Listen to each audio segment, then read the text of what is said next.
13 ans. Surtout, tu te souviens de ce plus jamais ça.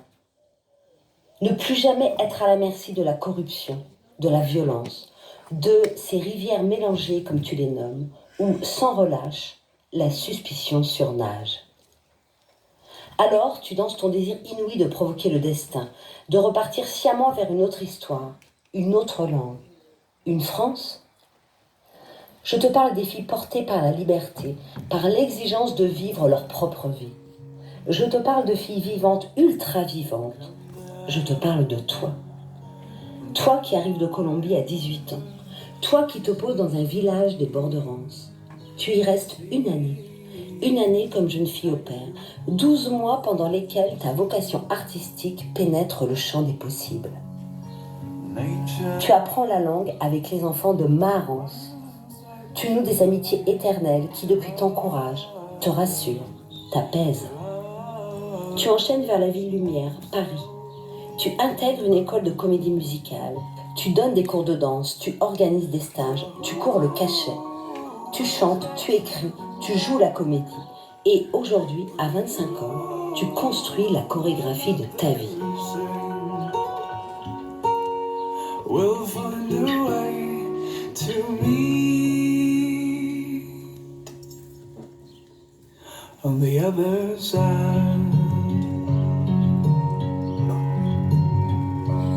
Ici, je puise dans ce sol français, ce sol de Rance. Je puise ce... Enfin, j'ai puisé, je continue à puiser ce qui rend possible mon rêve de danser. Tu danses, tu danses, tu danses. Tu es le mouvement, tu es le geste. Tu veux ressentir le vivant te traverser comme Anna Alprin, chorégraphe américaine qui t'a montré la voie. Ta rencontre avec son travail a été un électrochoc.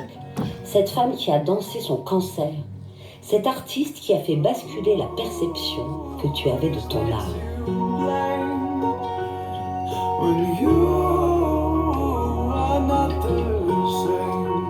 Et donc ça te fait voir la danse, mais ça explose le nom de danse. Et tu le vois un peu partout et tu te dis, ah oui, d'accord. Enfin, c'est quelque chose de beaucoup plus grand et beaucoup plus profond et beaucoup plus... tu te rends compte que c'est corporel, c'est spirituel, c'est physique, c'est là où tu commences à te dire, en fait, quand je danse, je trace dans l'air, je crée mon vent, comme on dit aussi. Je crée mon vent, je crée mon espace, je dessine, L'aigle que tu es déploie ses ailes et il nous prend à l'intérieur, dans son giron, dans son intimité. Mariana, je crois, je devine, je sais que tu es une création permanente, sans cesse renouvelée, sans cesse inspirée, habitée par le mouvement des hommes, de la nature, de l'océan. Une danseuse qui, dans l'écriture de son spectacle, exprime des visions puissantes, résonance devenue résilience. Une fille qui fait corps avec les oiseaux du vent. J'étais dans mon monde à moi et puis j'ai entendu un chant d'oiseaux. Cela voulait dire que la terre n'était pas loin et en effet je sentais son odeur. Je n'étais pas sûre de vouloir y retourner. Je ne savais pas si je pouvais aller sur la terre sans racines et sans mémoire, mais je voulais au moins l'apercevoir. Après tout, c'est de la terre que je viens. J'ai repris la barre et j'ai suivi les oiseaux. Le vent et la mer s'étaient agités de nouveau, mais désormais je savais danser avec eux.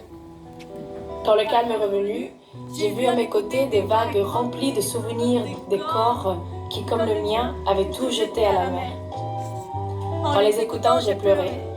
J'ai souri et sans y réfléchir, j'ai plongé dans la mer et j'ai nagé en me laissant traverser par la mémoire des humains. Quand je suis ressortie à la surface, je ne voyais plus mon bateau, mais au loin je voyais une côte.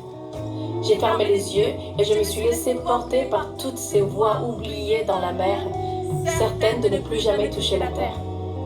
Mais la mer avait pour moi un autre destin. Elle m'a déposé tendrement sur le sable et dans une dernière vague m'a chuchoté à l'oreille « Va, tes racines sont dans toute la terre, ta place est dans toute la terre. »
Attendez, je...